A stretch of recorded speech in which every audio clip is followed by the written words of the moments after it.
Hello and welcome back to Grace and Grit. My name is Julie and Caleb's down by my feet right now. So he's just kind of hanging out. We just got back from a walk. So I want to welcome you to my channel. If you're brand new here, welcome, welcome.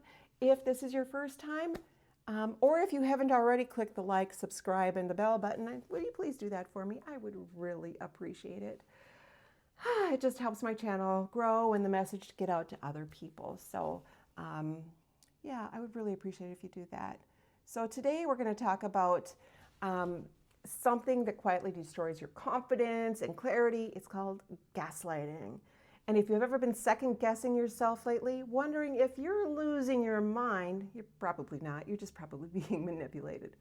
But the truth about gaslighting is a form of emotional abuse that is deliberately put in place by a manipulator to try to gain power and control. The term comes from a 1938 play called Gaslight, where a husband convinces his wife she's insane by dimming the lights and denying it ever happened. That subtle, creeping confusion, yeah, that's what gaslighting feels like in real life. So let's go over the undeniable signs that prove you're being gaslit, not going crazy. They deny reality to your face. You see something happen, you know what was said, and yet they will look you straight in the eye and say, that never happened. You're making that up. You're crazy. They rewrite reality to control the story and your mind. They constantly question your memory and perception. Instead of flat out denial, they chip away at your confidence with lines like, you're just remembering that wrong. You always twist things.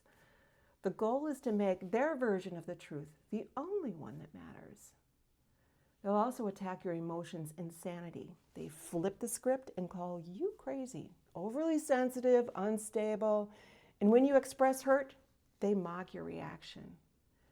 They pretend that they are hurt just to control the narrative. They withhold and divert. When you try to talk, they shut down or change the subject. You say, I felt hurt when you lied, and they reply, oh, so now I'm the liar? This is meant to exhaust you into silence. They shift the blame and play the victim. To a gaslighter, nothing is ever their fault. They twist every situation so you're the cause of their bad behavior. They play victim and try to get sympathy and avoid accountability. They turn others against you. Gaslighters recruit allies telling mutual friends you're unstable or difficult. They'll also isolate you by making others question your credibility. And this tactic is called triangulation. Why do they do it? Well, gaslighting isn't random, it's strategic. It's about power and control. People who gaslight, often those are narcissistic, have manipulative traits. They often are narcissistic and have manipulative traits. They try to rewrite the narrative to make sure that everything comes back on you. So what do you need to do? You need to reclaim your reality. Recognizing that gaslighting is painful, but getting to that point is the very beginning, because you know what? When you start recognizing gaslighting, you stop feeling so crazy. So with this process, you're going to learn to trust your gut again, trust your intuition. You know that little voice in your head where it's like, that doesn't sound right. I don't remember it that way. Or you remember it word for word and where you were and what was said and, you know, where the sun was in the sky. You remember all those things, but suddenly they're trying to mess with your mind.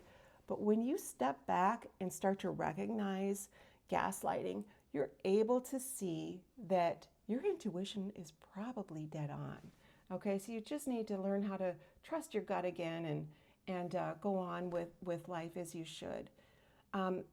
Your trust has been broken because it's under manipulation. You need to remind yourself daily that your feelings are valuable, your memory is real. If you need to, start writing it down and say things like this in the notes, this is what happened on this day, this is what was said. Then you can go back to your notes and say, hey, you know, just to yourself, don't do it to the narcissist, because they will blow up on you. Your notes are there to help you stay sane. All right. So you can do like a journal or a digital note or record what happened. Um, you know, it's just for your sanity. It's not to throw anything in their face because, you know, you start doing that and you're starting to play their game.